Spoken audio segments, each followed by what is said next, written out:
everybody, what's up? My name is Mackenzie. And I'm Jonathan. We are husband and wife, and we'd like to welcome you to TerreDice, where we love to play games and talk about them.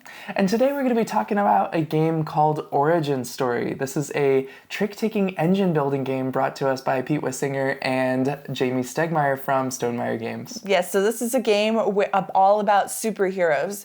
So we are building up our superhero backstories. So if that sounds interesting to you, let's put on our capes and blast off into this game. All right, now there was a time maybe a year or 2 or 3 ago where trick-taking was all the rage, and in fact people were like, are we done with trick-taking? Have we seen every mechanic there is to see about it? Well, Stonemaier Games is well known for its engine building mechanics. I mean, if you think about Wingspan and the way your birds get more and more powerful as you get sort of those stronger and longer lines, that was the concept that he had when it was, hey, how do we build that into Origin Story? This game about, I started as a superhero with no powers, I eventually get a super suit, I meet an ally, I make an arch enemy, I get more powers, and those powers are what's ultimately going to make it so that that last 5th round of trick-taking is like the wackiest round of trick-taking ever. But hopefully it's been like built in a purpose-built engine. Mm-hmm. So that's the goal of the game. It is a trick-taking game with 4 normal suits. It is a must-follow trick-taking game, which means if I play a card of a suit and you have a card of that suit as well, you must play that card as well, the highest number winning. Now there is a trump suit that can also be led. That is love. So we have, love always wins. So, love conquers all. Yes, so we have brains, we have speed, we have strength, and we have love. So all the elements that make up a lovely superhero. Now, each round, you're going to start with cards in your hand. You're also going to be picking from a story card. So you'll get 3 story cards to choose from. You'll put 1 onto your engine, and each of the 5 rounds, you'll be getting story cards. Now, the interesting thing that happens next is everybody is going to have to charge up their superpowers. Mm-hmm. So you have stamina. It's these little like chat bubbles like you'd have in comic books. And by the way, your whole board is a comic book, which looks amazing. Yes. We'll talk more about that later. But you put it into your comic book panels, into the abilities that you want to charge up for that round. It means you won't be using all your abilities every round. And then once you've figured that out, there will also be a part where we're all simultaneously declaring if we will be a hero or a villain that round. So whether we want to win tricks or whether we want to lose every single trick and be foiled every step along the way. And once we've gone through all of those steps and doing all that stuff, we will play our trick-taking round. Now, on a normal turn, when you play your tricks, you may have cards that are ongoing. They give you ongoing effects, like whenever I play strength cards, they're extra strong. Or it'll be things like whenever I win a trick, I get to do XYZ instead. There'll be things that are whenever I lead a trick, before I do that, I do this. And there'll be some that are like end of round that may be scoring me extra points for certain conditions that I was fighting for during the game. There's also some that are when charged. So when we're all charging up those abilities, we're able to do different things. But basically, cards that give you different effects at different phases of the gameplay. And we'll play through all those tricks, and then we'll count up all of our points, and we'll move on to the next round. Now, there are 2 major arcing events that will happen later. So on the 3rd round, there'll be a story card that's played. It's one of 24-ish cards that is going to change how round 3 works for that game. And that gives you basically 24-ish games of replayability on that, where you will get a completely different card that changes the way the game plays. And then on the 5th round, we will finally reveal our superhero identity, which will be one of 2 cards that was dealt to us at the beginning of the game. It's like a stronger version of a story card. That's a very good summary. So there's a lot going on in this small box. So but it is pretty, I would say, very streamlined. I really enjoyed this game. And the best part for me, which is going to be theme, is how well they were able to capture actually building out a story in a trick-taking game, I would say. When you open up the box, it's all done in like a 80s style? Which is classic comic book style. Yeah. You got this cool watercolor kind of fun thing. Yes. Yeah. I really enjoyed the 3rd round. It's like when you finally understand the rules, and then they're like, bam! Not anymore, psych, and then it turns it on its head. Yeah. And it was a lot of fun. And I think the most interesting concept in this one is when you're looking at your hand at the beginning of the game and you have to decide, at the beginning of the round, and you have to decide, am I going to be a hero or evil? The evil, the bad guy side, is really hard to stay a bad guy. You can't win any tricks at all. So if you win one, then all you're trying to do is try and give, like, not let the other people get points, but I played as evil sometimes, and I did win. So it's interesting. Yeah. Well, it's funny, the way you just described it makes me think, like, okay, I've been foiled, so now I just need to, like, make everybody else lose too. No, that's what I thought of when I thought it was like they're like just like kind of petty. They're like, well, if I can't do it, nobody can. Yeah. You're right. Yeah, but you can get some big points if you do. Yes, you do get big points. Yeah. So that's why you are going to that evil side. Yeah. Talking about those round 3 power, so it's always really wacky things. The last time I played, it was a superhero team up, so it was like the leading player basically chose another person, and either they both win or the other 2 people win. So there's like fun things like that happen that were a lot of fun. The engines can get real cool. I had like a thing one game where I was patient, so whenever I would lead a trick, I would actually draw a card from the deck, and then that would be the lead card, and then I would get to play last, and I won if either my card or the deck's card won that trick. But the way that they describe them are like, that wasn't a played card, that was put into play. So what I always appreciate about Stonemaier games, they very clearly develop their games because all of the wording on the cards made perfect sense. They're all these crazy race conditions could have led to the most confusing game ever had they not used the perfect verbiage and language for every single card, such that it's like, oh, well, that says put a card in the middle, this says play a card, so clearly those are 2 different things. Yeah. So just wanted to throw a shout out to developers there for a moment because it was very well done. Can or must is also a big one.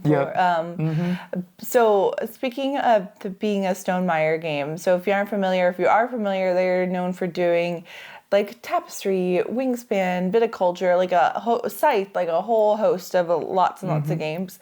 I would say typically they're normally very like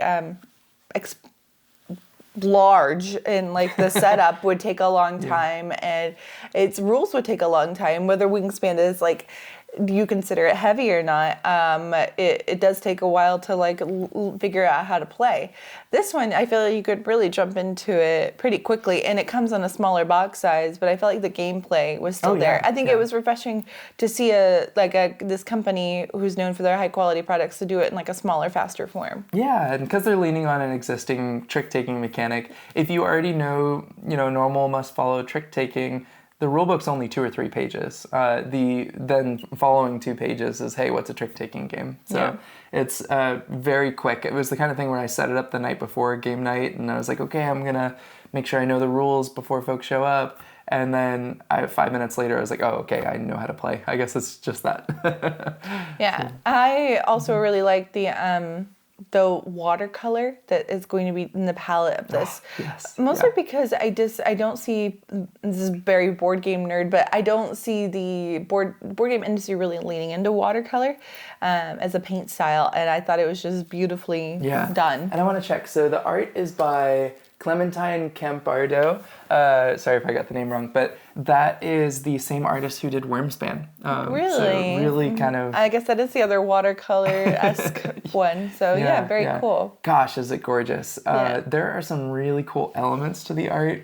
Like in addition to the character art, the suit cards, for instance. We should really talk about that. Yeah, so in the strength and the speed, those it for a lot of the cards, as like the power, the strength of the card goes up, the image will change. So it will be like a fighting action sort of thing, like a power lifting off. Yeah, or so something like the fist that starts as an open hand, and then it progressively gets more and more fist, and it gets charged up in like this red color. Yeah, it's very cool. The speed starts as kind of like feet, and then it gets lifted into the sky, and it's like flying. Yeah, so it's like a comic book. And love is like these 2 fingers that touch, and then it like sparkles. Yeah. So it's really cool. There's the cards are progressively more and more their thing, which I think it adds an extra visual element to the numbers. It is too small and too short to have like things to be picky about, I would say.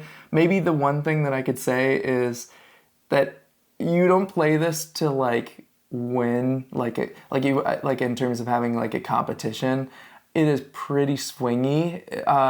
Sometimes if every single one of my powers play into each other and every single one of your powers is contradictory to each other. For instance, there are cards that, so I guess I do have something to say for some people. So if you have one card that says you can't win any science cards, and then another, or brains cards, and you have another that says you can't win any speed cards, okay, now you can't win any of two suits if you play those two simultaneously. And then maybe you get a third that says like your science card or your brains cards are worth, +2 or whatever. Oh shoot, now I have to play into a strategy that hurts another strategy. And so especially if you're indecisive with your engine, or you like purposefully play things that are, incidentally strong that round because of the cards that you drew, but play against your engine, you'll suffer a little bit from not having a strong engine. Whereas if you have a really strong engine and you draw cards every round that plays into that engine, you'll do really well. So that is something that can happen. I would say like generally the scores were very close when we played. Everybody was within 10 or so-ish points, but there was one game where I had a really strong engine and I smoked everybody like 40-20. Would you say it's out of balance in that sense, or like it's like on the draw, or is it that is it just you make the best of the cards you're dealt with? And I think that's the thing. It's like, it's a superhero game. There's always a Captain America. There's always an Iron Man. And then there's Ant-Man, right? So which one are you? So I think it's fine. I think you go in for the experience and you go in for the wackiness of like, oh, except because it's that kind of trick, I do this crazy thing and it feels good. Everybody gets feel good moments. But it's not the kind of thing where like a best out of 3 would necessarily determine who had more skill. Yeah. I also think that it being a shorter game is better suited for like that kind of game. Like you don't want to play minutes. Scythe and just be like feel out of balance the whole time. Yeah. So some people might say that we really like Stonemaier. So do you feel take off your Stonemaier hat and think of us not as that publisher? What do you think of the game? Yeah, this game is fantastic, and I might be extra excited about it partially because like we've been less excited about some of the later titles that we've been playing. So Finspan wasn't really at all something that we enjoyed a ton. In fact, we gave it away afterwards. But like I'm happy to be critical and make sure that the quality remains high. I think like this game in particular I'm excited about because of its box size. Everybody knows trick taking. It's easy to introduce to a group. You'll be like, hey, I heard of trick taking, check out this cool game, and I give them the superhero version and they get to try something new. I think that this is a really easy game to introduce, easy game to get to the table because of its length, and I think it's a lot of fun, and the production design and development is really stellar. All right, awesome. And is it available for pre-order right now, or is it? Yeah. So it should be available for pre-order as of right now. This is an advanced review copy, so it's already been announced and you'll be able to pre-order it. Usually that means it's coming very quickly after that. So they always deliver, within a couple weeks or so. Mm-hmm. So I hope that you get to play it soon. All right. Yeah, thank you guys so much for watching. If you like this video, make sure to like and subscribe. Thank you so much to Stonemaier Games. We were provided a copy of Origin Stories to be able to review it, play it, and share it with all of you to see if this is a game that is right for you, your friends, and your family. But no other monetary value was exchanged. But again, thank you guys so much for watching, and hit that subscribe button. Everyone helps. All right, and we'll see you next time. Happy playing.